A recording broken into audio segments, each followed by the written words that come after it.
Hello students, तो ये आपके क्लास 5th की नैतिक शिक्षा एवं सामान्य ज्ञान की बुक है। तो आज हम इसका 7 चैप्टर रीड करेंगे। तो चैप्टर नेम है आपका महाकवि कालिदास। यानी इस चैप्टर में आपको महाकवि कालिदास के बारे में बताया गया है। चलिए हम देखते हैं। गर्मियों के दिन थे। दिन का तीसरा पहर बीत रहा था। गर्मी घटने की बजाय बढ़ती जा रही थी। सूरज अंगारे बरसा रहा था। धरती तवे के समान जल रही थी। सभी जीव जंतुओं का बुरा हाल था। पेड़ पौधे तक झुलस रहे थे। देखिए यहाँ पे कहा जा रहा है कि गर्मियों का दिन था और दिन का तीसरा पहर बीत रहा था। जैसे कि देखिए, पहला पहर आपका सुबह, फिर दूसरा दोपहर, तीसरा यानी कि शाम का जो वक्त था, पहर था, वो क्या हो रहा था, बीत रहा था, खत्म होता, यानी शाम खत्म हो रही थी। और गर्मी जो थी वो घटने का यानी कम होने का नाम नहीं ले रही थी, बल्कि बढ़ती ही जा रही थी। और जो सूरज था वो अंगारे की तरह यानी आग के गोले की तरह जो था गर्मी बरसा रहा था धरती पर। और धरती जो थी वो तवे की समान यानी तवे की तरह जल रही थी। और जो धरती पे रहने वाले जीव जंतु थे उनका क्या था, बुरा हाल था। किस वजह से, गर्मी की वजह से। और जो पेड़ पौधे थे वो झुलस रहे थे, सूख रहे थे। उज्जैन के महाराज विक्रमादित्य और संस्कृत के महाकवि कालिदास अभी दरबार में ही जमे हुए थे। शेष नवरत्न अपने अपने घरों को जा चुके थे। ये वे ही विक्रमादित्य थे जो अपनी वीरता तथा न्यायप्रियता के लिए हमारे इतिहास में प्रसिद्ध हैं। उनकी न्यायप्रियता की कहानियां आज भी बड़े चाव से सुनी जाती है। और कालिदास, मेघदूत, रघुवंश, अभिज्ञान, शाकुंतलम आदि के रचयिता महाकवि कालिदास को कौन नहीं जानता। यानी यहाँ पे देखिए आपको कालिदास की जो है रचनाएं बताई गई है। जैसे कि मेघदूत हुआ, रघुवंश हुआ, अभिज्ञान, शकुंतलम, ये सारी क्या उनकी रचनाएं हैं। यानी यहाँ पे आपको बताया जा रहा है कि उज्जैन के महाराज जो थे विक्रमादित्य और संस्कृत के महाकवि कालिदास जो थे वो दरबार में जमे हुए थे। और जो शेष यानी जो बचे हुए, शेष मतलब होता बचे हुए जो नवरत्न थे वे अपने घरों को जा चुके थे। और फिर कहा जा रहा है ये वही विक्रमादित्य है जिनकी वीरता मतलब होता बहादुरी और न्यायप्रियता मतलब होता है कि न्याय करना, इंसाफ करने वाला, उनके इंसाफ के बारे में, न्यायप्रियता के बारे में इतिहास में जो है वो प्रसिद्ध है। कौन प्रसिद्ध है? महाराज विक्रमादित्य। फिर कहा जा रहा है कि उनकी न्यायप्रियता के बारे में यानी उनके इंसाफ करने के तरीके के बारे में कौन नहीं जानता, उनके इंसाफ के बारे में कौन नहीं जानता। और उनकी जो न्यायप्रियता की कहानियां हैं वो बहुत ही चाव से आज भी सुनी जाती है, यानी लोग उसे सुनना बहुत पसंद करते हैं। और कालिदास को भी, जो महाकवि कालिदास है, उनको भी बहुत सारे लोग जो है जानते हैं। राजा और महाकवि गर्मी से बेहद परेशान थे। दोनों के शरीर पसीने से लथपथ थे। ताड़ के बड़े बड़े पंखे झले जा रहे थे। फिर भी पसीने को सुखाने के लिए तौलियों से बार बार शरीर को पोंछना पड़ रहा था। प्यास के मारे उनका कंठ बार बार सूखा जा रहा था। दोनों के पास मिट्टी की एक सुराही रखी थी। प्यास बुझाने के लिए थोड़ी थोड़ी देर में उन्हें पानी पीना पड़ रहा था। यहाँ पे कहा जा रहा है कि राजा और महाकवि कालिदास जो थे उनका गर्मी से बुरा हाल था और वो एकदम परेशान थे गर्मी की वजह से। दोनों का शरीर जो था वो पसीने से भीगा हुआ था। लथपथ मतलब होता है भीगा हुआ था। और ताड़ के जो बड़े बड़े पंखे थे वो झुलाए जा रहे थे, यानी उन्हें पंखों को झले जा रहे थे ताकि उनसे हवा निकले और उन्हें कम गर्मी महसूस हो। फिर भी जो पसीना था वो सूख नहीं रहा था। उसे सुखाने के लिए तौलियों से उसे बार बार सुखाना पड़ रहा था, पोंछना पड़ रहा था। और प्यास के मारे उनका कंठ मतलब होता गला, उनका गला जो था बार बार सूखा जा रहा था। दोनों के पास जो थी एक मिट्टी की सुराही थी। जब उन्हें प्यास लगती थी तो उस मिट्टी की सुराही से क्या करते थे, पानी पीते थे। राजा विक्रमादित्य परम सुंदर व्यक्ति थे। वे जितने सुंदर थे कालिदास उतने ही कुरूप थे। गर्मी और पसीने ने कालिदास के चेहरे को और भी विकृत बना दिया था, पर विक्रमादित्य के गोरे चेहरे पर पसीने की बूंदें मोती जैसी चमक रही थी। यानी कहा जा रहा है कि जो राजा विक्रमादित्य वो परम सुंदर यानी बहुत सुंदर थे, और जितने वे सुंदर थे कालिदास उतने ही कुरूप थे, यानी कि उतने ही कम सुंदर थे। और गर्मी की वजह से कालिदास का जो चेहरा था वह क्या हुआ था, विकृत हो गया था, यानी और भी बुरा हो गया था। लेकिन विक्रमादित्य का गोरे चेहरे पर जो पसीने की बूंदें थी वो मोती की तरह चमक रही थी। विक्रमादित्य का कालिदास के प्रति व्यवहार मित्रवत तथा दोनों में अक्सर नोकझोंक चला करती थी। दोनों एक दूसरे को बेवकूफ बनाने की ताक में लगे रहते थे। राजा किसी अवसर को खोना नहीं चाहते थे। वे महाकवि से करारा उत्तर पाकर भी प्रसन्न होते थे। होता यह एक ही पहल राजा करते जिसे महाकवि काटे बिना नहीं रहते, कभी कभी तो मूर्ख बनाकर छोड़ते। यानी कहा जा रहा है कि जो राजा विक्रमादित्य थे और कालिदास जो थे उनके व्यवहार जो था मित्रवत था, यानी उनमें जो थी मित्रता थी, और दोनों जो अक्सर आपस में नोकझोंक करते रहते थे और वे एक दूसरे को बेवकूफ बनाने का कोई मौका नहीं छोड़ते थे। और राजा भी जो थे वो किसी भी अवसर को खोना नहीं चाहते थे उनसे नोकझोंक करने का, चाहे भले ही महाकवि उन्हें करारा उत्तर देते फिर भी वो क्या होते थे, प्रसन्न यानी खुश हो जाते थे। और फिर क्या होता था, राजा जो है वो पहल करते थे जिसे महाकवि काटे बिना नहीं रहते थे, और कभी कभी उन्हें मूर्ख भी बना देते थे, यानी कि राजा को। विक्रमादित्य का ध्यान महाकवि के विकृत चेहरे की ओर गया। वे चुटकी लेने के लिए मचल उठे। बोले, महाकवि, इसमें संदेह है नहीं कि आप अत्यंत विद्वान, चतुर और गुणी हैं।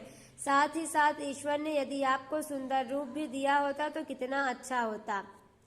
उसके बाद विक्रमादित्य का ध्यान जो होता है वो महाकवि कालिदास के विकृत यानी कि उनके बदले हुए चेहरे पे जाता, जो गर्मी की वजह से जो था वो झुलस गया था और भी बेकार लगने लगा था। उनके जब विकृत चेहरे पे जाता है तो वो उनकी चुटकी यानी हंसी उड़ाने के लिए उनसे कहते हैं, उन्हें छेड़ते हैं कि महाकवि, इसमें कोई संदेह नहीं, यानी इसमें कोई शक की बात नहीं कि आप अत्यंत विद्वान हैं, यानी बुद्धिमान हैं, चतुर चालाक हैं, गुणी हैं। लेकिन अगर ईश्वर ने इसके साथ ही आपको सुंदर रूप भी दिया होता तो कितना अच्छा होता। महाराज, इसका उत्तर मैं आज नहीं कल दूंगा, कालिदास ने कहा। उसके बाद कालिदास क्या कहते हैं, महाराज, आपके इस बात का उत्तर मैं आपको कल दूंगा, आज नहीं दूंगा। संध्या होते ही कालिदास दरबार से सीधे सुनार के पास गए। उन्होंने उसे रातों रात शुद्ध सोने की एक सुराही तैयार करने का आदेश दिया और घर लौट गए। अगले दिन दरबार शुरू होने से पहले ही कालिदास वहां पहुंचे। उन्होंने दरबार में रखी राजा की मिट्टी की सुराही वहां से हटा दी और उसकी जगह सोने की सुराही पहले की तरह सजा कर रख दी। ठीक समय पर पहरेदार ने लंबी गुहार लगाई, जन्मद्वीप अधिपति महाराजाधिराज विक्रमादित्य पधार रहे हैं। उसके बाद क्या कहा जाता है कि जब संध्या निशाम का समय होते ही कालिदास जो होते हैं वो दरबार से सीधे सुनार के पास जाते हैं और वह रातों रात उसे एक शुद्ध सोने की सुराही तैयार करने के लिए कहते हैं, आदेश देते हैं और फिर अपने घर चले जाते हैं। अगले दिन जब दरबार शुरू होता है उससे पहले ही कालिदास वहां पहुंच जाते हैं और जो दरबार में रखी राजा की मिट्टी की सुराही होती है उसे वह वहां से हटा देते हैं और उसकी जगह पर सोने की सुराही रख देते हैं। ठीक समय पर पहरेदार जो होता है वो लंबी गुहार लगाता है, जिस तरह राजा को बुलाया जाता है उसी तरह वो क्या करता है, ये बताता है लोगों की राजा जो है वो पधार रहे, यानी राजा आ रहे हैं। राजा अंग रक्षकों के साथ पधारे। सभी नवरत्नों, सभासदों और अन्य गणमान्य व्यक्तियों ने उठकर उनका स्वागत किया। राजा ने सिंहासन पर बैठकर सभी का अभिवादन स्वीकार किया।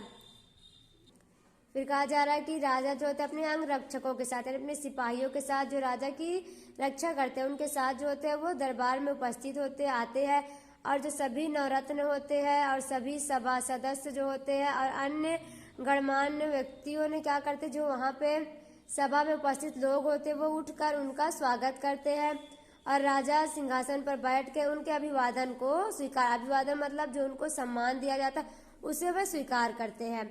कल की तरह आज भी बेहद गर्मी थी। पंखे तेजी से झले जा रहे थे लेकिन उनकी हवा में गर्मी थी। कार्यवाही शुरू करने से पहले राजा को प्यास लगी। उन्होंने पानी के लिए संकेत किया। उनकी सुराही से पानी उंडेल कर एक सेवक ने गिलास भरकर उन्हें दिया।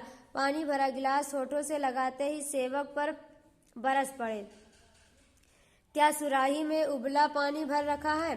उसके बाद क्या होता है, कल की तरह आज भी जो होती है यानी बहुत ज़्यादा गर्मी होती है। पंखे जो होते हैं वो तेज़ी के साथ झले जाते हैं, लेकिन उनकी हवा में जो होती है गर्माहट होती है, गर्मी होती है। और कार्रवाई शुरू करने से पहले राजा को जो होती है प्यास लगती है और वे पानी पीने के लिए संकेत देते यानी पानी मांगते हैं सिपाही से। सिपाही क्या होता है, सुराही से पानी उंडेल कर यानी गिलास में निकाल कर गिलास भरकर राजा को देता है। जब राजा पानी से भरा गिलास अपने होठों से लगाते हैं तो उस सेवक पर चिल्लाने लगते हैं कि क्या सुराही में उबला हुआ पानी यानी गर्म पानी तुमने भरकर रखा है?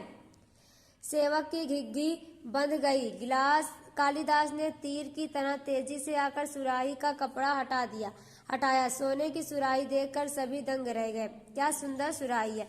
सभी उस सुराही की सुंदरता का गुणगान करने लगे। कोई उसके असली सोने की, कोई उसकी गढ़न व बनावट की। उसके बाद कहा जा रहा है कि जो सेवक होता है उसे घिघी बन जाते हैं, वो बहुत ज्यादा डर जाता है, वो कुछ बोल नहीं पाता।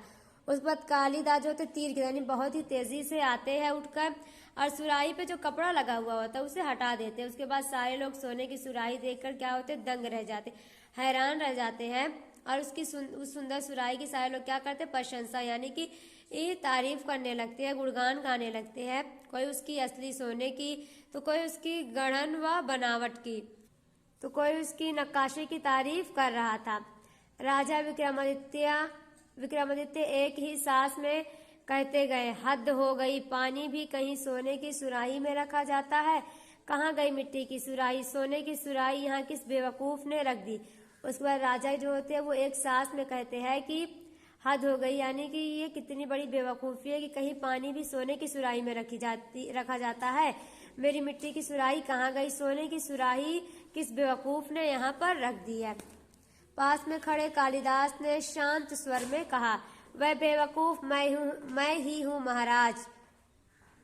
उसके बाद कहा जा रहा है राजा के पास जो थे कालिदास खड़े हुए तो वह शांत यानी बहुत ही शांति के साथ कहते हैं कि वह बेवकूफ मैं ही हूँ महाराज। महाकवि आपने। उसके बाद राजा कहते हैं कि महाकवि आपने। जी हाँ महाराज, यह सोने की सुराही मैंने ही रखी है। आप सुंदरता के परम पुजारी है ना। कल मेरी दृष्टि मिट्टी की सुराही पर चली गई थी, वह बेहद भोंडी व बदसूरत लग रही थी। मैंने सोचा सुंदरता के पुजारी के पास से भद्दी सुराही किस बेवकूफ ने रखवाई है, सो उसे हटाकर मैंने शुद्ध सोने की यह सुंदर सुराही रख दी। क्या अच्छी नहीं है? इतना कहकर वह चुप हो गया। उसके बाद कालिदास कहते हैं कि जी हाँ महाराज, मैंने ही सोने की सुराही वहां पर रखी है। आप जो है सुंदरता के परम पुजारी है, यानी सुंदरता को मानने वाले, सुंदरता की पूजा करने वाले हैं। और कल मेरी नज़र, दृष्टि मतलब होता है नज़र, यानी मेरी नज़र जो होती है वो मिट्टी की सुराही पर पड़ती है तो मैं देखता हूँ कि वह बेहद ही बदसूरत और बुरी लग रही थी। तो मैंने सोचा कि आप तो सुंदरता के पुजारी है और ये सुराही इतनी भद्दी है और ये सुराही किस बेवकूफ़ ने आपके पास रख दी है, इसलिए मैंने उसे हटाकर वहाँ पे शुद्ध सोने की सुंदर सुराही रख दी। क्या महाराज ये सुराही आपको अच्छी नहीं लगी? इतना कहकर क्या होते हैं वो चुप हो जाते हैं। महाकवि का व्यंग्य राजा समझ गए। उन्होंने महाकवि से क्षमा मांगी। दरबारियों में कानाफूसी होने लगी पर कोई उस घटना के कारण को नहीं जान पाया। तब राजा की अनुमति से महाकवि ने संक्षेप में बता दिया। दरबारी भी हंसे बिना ना रह सके। यानी व्यंग्य मतलब आपका होता है मजाक, यानी कहा जा रहा है जो महाकवि का व्यंग्य होता है यानी मजाक होता है, वो राजा उसे समझ जाते हैं कि वो क्या समझाना चाहते थे राजा को। उसके बाद वो महाकवि से माफ़ी मांगते हैं और दरबारियों में जो होती कानाफूसी यानी एक दूसरे में बातचीत चालू हो जाती है। कोई उस बात को नहीं समझ पाता कि ये किस वजह से हुआ है। उसके बाद कालिदास जो होते हैं राजा की अनुमति से उनसे अनुमति लेकर सबको संक्षेप में सारी बातें बताते हैं और दरबारी भी हंसे बिना नहीं रह पाते हैं। देखिए यहाँ पे आपको दिया है शिक्षा। सौंदर्य की अपेक्षा योग्यता मनुष्य को अधिक आदर दिलाती है। जीवों की सुंदरता की अपेक्षा हमें दूसरों के गुणों पर अधिक ध्यान देना चाहिए। यानी यहाँ पे आपको कहा यह जा रहा है कि इस जो लेसन था, आपको जो चैप्टर था, इससे हमें ये शिक्षा मिलती है कि इंसान की ऊपरी सुंदरता कुछ नहीं होती, बल्कि उसके जो गुण होते हैं, जो उसके अंदर भीतर की छुपी हुई सुंदरता होती है, वो ज़्यादा योग्य होती है। उस पर हमें ज़्यादा ध्यान देना चाहिए, ना कि इंसान की ऊपर की सुंदरता को देखकर हमें उसे अच्छा कहना चाहिए। जब तक इंसान अंदर से सुंदर ना हो, तब तक वह एक अच्छा इंसान या एक सुंदर इंसान नहीं हो सकता है। तो इसीलिए अपने दिल को सुंदर बनाना चाहिए, ना कि अपने चेहरे को। और अपनी बोली को भी हमें मीठी और मधुर बनानी चाहिए और एक दूसरे से अच्छा व्यवहार रखना चाहिए। तो बच्चों, आपका जो चैप्टर था यहाँ पे कंप्लीट होता है। आप इसे अच्छी तरह पढ़िए और समझिए।